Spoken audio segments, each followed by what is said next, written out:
My strength definitely came from my kids.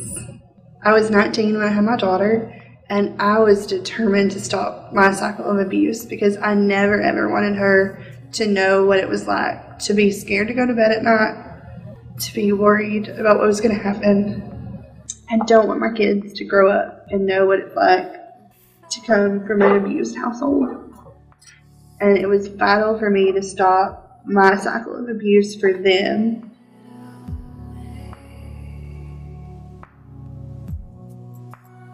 My dad was physically, mentally, sexually, and emotionally abusive my whole childhood. I did not disclose about any of my abuse until I was 21.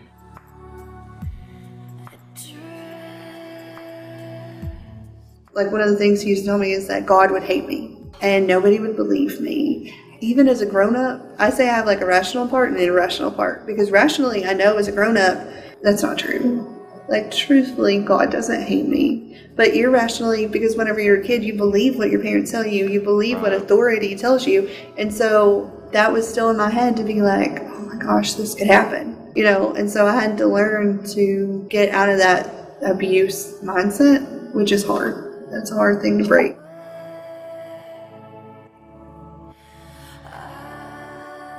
So many kids who grow up like that, they turn to drugs, alcohol, anything to self-medicate.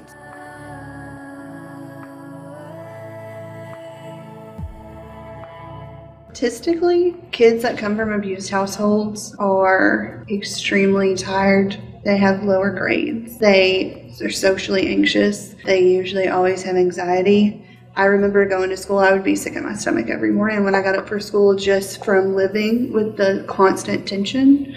They've been awake all night because their dad's been beating the crap out of their mom. You know, I understand how it is to go to school and still expect to make good grades, and you know, teachers expect a lot out of kids, and they don't always think about, well, this is what they got going on at home. And that's hard as a kid to grow up like that. To me, it was a normal. I thought everybody's house was like that. And if you are in a situation that someone tells you about the abuse, a teacher, a counselor, someone in your church, and a kid says, hey, I'm being abused, you should take their word for it and call and make the connections. Don't ever call their abuser and say, hey, is this what's happening? Because that's kind of what happened to me. You know, we told the school counselor and she called my dad. Of course, that didn't work out very well. So if you're in that situation, then reach out for help, because there are people out there that will help you. And if a kid comes to you and says this is what's happening, it's vital that you make the correct contacts and resources to help them.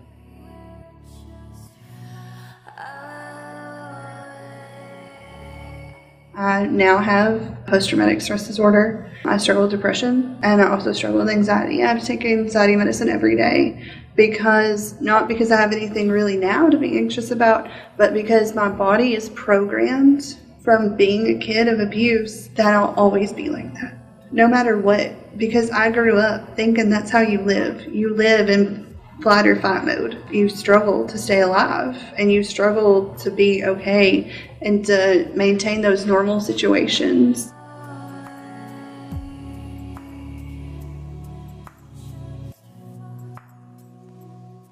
I'm Brittney. I'm a survivor of childhood domestic violence. You're a parent of abuse. You are in a situation where you're being abused and you think it's better to stay for your kids. It's not.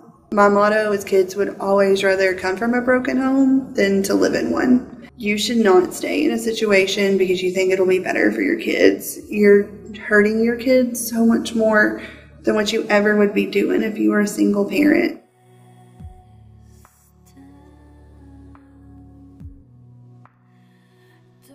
And so many people think my kids don't see it, my kids don't know what's happening, my kids don't know what's going on, but they do. Your kids soak up every single thing. Even if they don't see the abuse, they feel the tension. They live on the eggshells just like you do. They worry constantly about when is it going to happen again, what's going to happen when I come home from school, what am I going to eat for dinner? You know, there's so many things that go along with domestic abuse. Am I going to get woken up in the middle of the night because there's abuse and I'm going to have to leave my house and go to a shelter or go to my friend's house or hide in the closet because, you know, there's another episode going on. It's scary. And if you're in that situation, your kids see that and they know what's going on. And there is help for sure out there to help you get out of that situation. It's never better to have an abusive parent with a stable parent, because the abusive parent is making the stable parent not stable. You're living in constant turmoil, and it's making your life miserable and your kids miserable. There's nothing good that will ever come out of an abusive relationship. And you're putting your kids at risk to die. Statistically, if you are a kid who grows up in an abusive household, for girls and boys, it goes up tremendously, the chances that they will be in an abusive relationship or be abused themselves, because that's their normal and that's what they think's okay. That's what they've learned, and kids learn by learned behavior.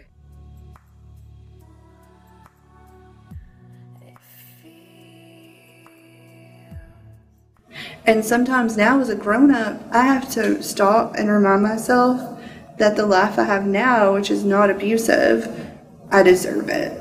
Because I don't feel like I'm deserving all the time of my life that I have now, because it's good and there's no violence, there's no abuse. But I keep on waiting on the other shoe to drop, because as a kid who grew up in an abusive household, that's what you do. You wait for the other shoe to drop, because it can never be good for too long, because if it's good, you know it's fixing to be really, really bad. And so the goodness is scary when you're a grown-up, or even as a kid when stuff is good, you're scared, because it's a constant state of fear, because you never know when the next episode is going to happen.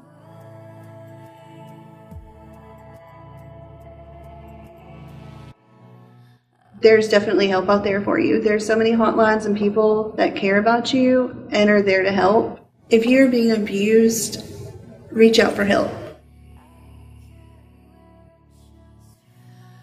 So if you are wanting to leave an abusive relationship, you can call our hotline at 315-SAFE. You can talk to me or any of our other advocates.